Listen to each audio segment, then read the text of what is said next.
Today, I want to talk about a money lesson I wish I'd learned much sooner. A money lesson that's personal. I'm sharing it because I hope it helps you have an easier time of it. It's a thing that a lot of financial experts don't talk about. I think it's important, even if it's intimate, because this is the reason that people achieve financial success. There's skills, there's tools, there's a whole bunch of stuff you got to learn along the way. I'm not denying any of that. This is about how and why all those things actually bear fruit. How and why they work. Hi, I'm Carrie Joy from Work Money, the not-for-profit that helps millions of everyday Americans with their money. Today, I'm a CEO, but I wasn't always successful. My journey to get here actually started when I was a teenager in a very different kind of situation. At 16, I was asked to leave my parents' house. So I had to support myself for a long time. Into my 20s. I just kind of assumed there was something wrong with me, that I was financially doomed. Sure, I'd work hard, scraping by in the north side of Chicago, making $14,000 or $15,000 a year. I'd earn as much as I could, but really understanding money, that was for other people. Oh, I knew that would never be me. And guess what? I was wrong. And if that's your self-story about money, I am sorry and happy to tell you that you're probably wrong about yourself too. You can be good at money. Everyone can. Okay, I know. If being good at money is so easy, why is it so hard? Why do so many of us struggle with it? Because there's something even more fundamental going on. We fall into a trap, a circular mental trap of our own making, the one I found myself in my 20s. When we believe we're bad at money, we get stuck being bad at money. I have seen so many people intending to get better at their money, and then they get in their own way because they fundamentally don't believe they can learn the skills. I know because I was one of them. I didn't believe I could learn any money skills at all. So I avoided even the most basic stuff, like looking regularly at my bank balance. I never really knew how much money I did or didn't have. I just pull out my debit card, hold my breath, and hope for the best. Belief becomes reality. I wish I had a cute and tidy story I could tell you about the day I started believing in myself and learned to look at my money.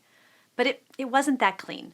There was desperation and brokenness. There were some occasional small financial victories. Mostly, I got sick of feeling like my life was never going to change. It happened slowly. I started to believe in my money skills a little bit. I started looking at my bank account without flinching. Every month, even when it was overdrawn. I didn't have a lot in there, but just that act of looking made it possible for me to more effectively manage the little I had. I started spending less wastefully and saving more, and that felt really great. Believing I could do it made it possible for me to do it. Take a second and tell yourself, I can be good at money. Even if it doesn't feel all the way true yet, you got to start here. You just take that second and you say, I can be good at money. Okay, let's talk about what being good at money actually means. There are 3 basic steps. Get the right info about your money, take actions based on that info, and then stick to it over time.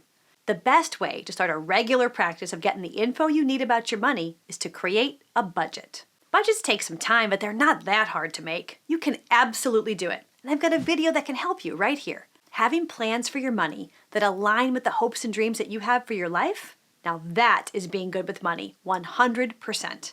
But you've never done it before. Maybe it's scary. You don't want to mess it up. And again, that belief that we are bad at money rears its ugly head and says we can't do it. So instead of doing the thing, we don't do the thing. I have been guilty of this plenty of times. I remember once, maybe 10 years ago, I had to roll over a 401k from an old job. I'd never done it before. I didn't know how to do it, and it seemed complicated, and that made me nervous. So here's how I handled it. First, I reorganized all my daughter's baby photos. Then I started Googling the word rollover. And that got me thinking about dogs. So instead of dealing with my 401k, I got a dog. I swear to God, that's what I did. Say hi to my dog, Honey. Hi, Honey. We know the thing we should be doing, but we just don't do it. Comes back that same old circular trap. We think we're bad at money. We don't do the thing we need to do with our money. And so then, we're bad at money. Take the action. Start the budget. Roll over that 401k. You might get it wrong the first time, but it'll be okay. You'll figure it out. With Honey at my side, I finally worked up the confidence to call the company managing my 401k, and you're never going to guess what happened next. I did it. Frankly, it wasn't that simple, but I could do it. And most money tasks are like that. They're like any chore, like cleaning your house.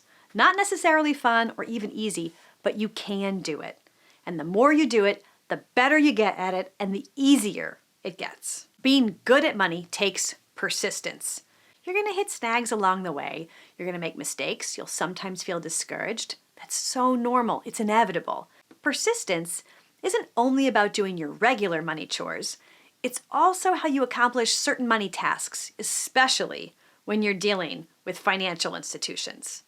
There's a reason they don't make this stuff easy, because when it's hard, you pay them. The key to handling this stuff is just to stick with it. Every step along the way is a whole lot easier when you believe you can do it. And once you do, bingo, that's being good at money.